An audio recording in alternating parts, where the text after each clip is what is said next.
और संसद में जड़े दक्ष पार्लियामेंटेरियन थिले। राष्ट्रीय स्वयंसेवक संघर जड़े निष्ठापर सदस्य भाव आम भारतीयतार प्रकृत निदर्शन और आम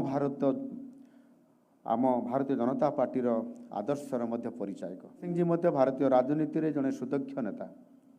राष्ट्रीय स्वयंसेवक संघर नीति और आदर्शर अनुप्राणित राजनाथ सिंह जी देशर प्रतिरक्षा मंत्री भाव आज वास्तव क्षेत्र देश को मूर्तिमंत प्रतीक विनम्रता और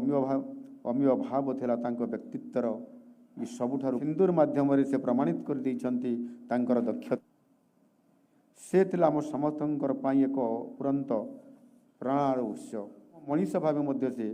समस्तंकर अति प्रिय भाजन हो पारिथिले। तांकर निष्ठा कठिन परिश्रम और प्रतिबद्धता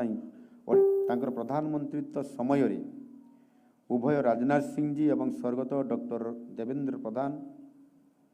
केंद्र मंत्री भाव एक देवेंद्र प्रधानंकर प्रथम श्राद्धवार्षिकी अवसर में मुतांको अमलान श्रद्धांजलि देवाई अनेक कार्य व्यस्तता सत्वे से आज आम पाखरे पहुँची से धन्यवाद जनाऊँ। क्लिनिक केवल एक चिकित्सालय नथिला बर गरीब असहाय मानकर एक भरोसार केन्द्र पलटि जाइथिला। से रोगींकर केवल शारीरिक ओडिशार बीजेपी स्थिति सुदृढ़ करने से एते दृढ़ प्रतिबद्ध थिले जे केबे हेले से हार मानि नथिले कि डाक्टर प्रधान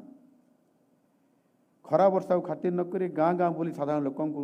संगठित करुले। दलीय कर्मी को से निज परिवार 83 ରୁ 88 मसीहा पर्यंत अविभक्त ढेंकानाल जिलार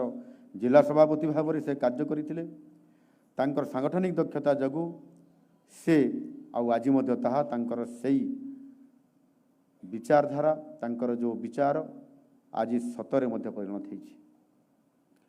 साधारण कर्मी शीर्ष नेतृत्व संपादक एवं पुणी थे 1995 ରୁ 1997 मसीहा पर्यंत तृतीय थर पर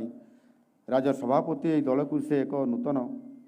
शिखर प्रधानमंत्री श्री अटल बिहारी वाजपेयी जी सरकार सड़क परिवहन राष्ट्रमंत्री भाव एवं पुनर्बार 1999 मसीहा से ओडिशार स्वर को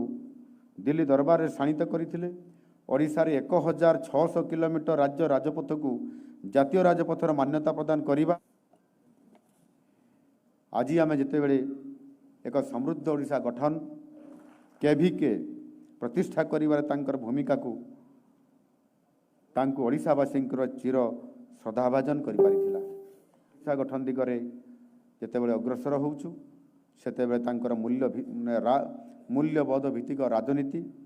आम सबुठारु बड़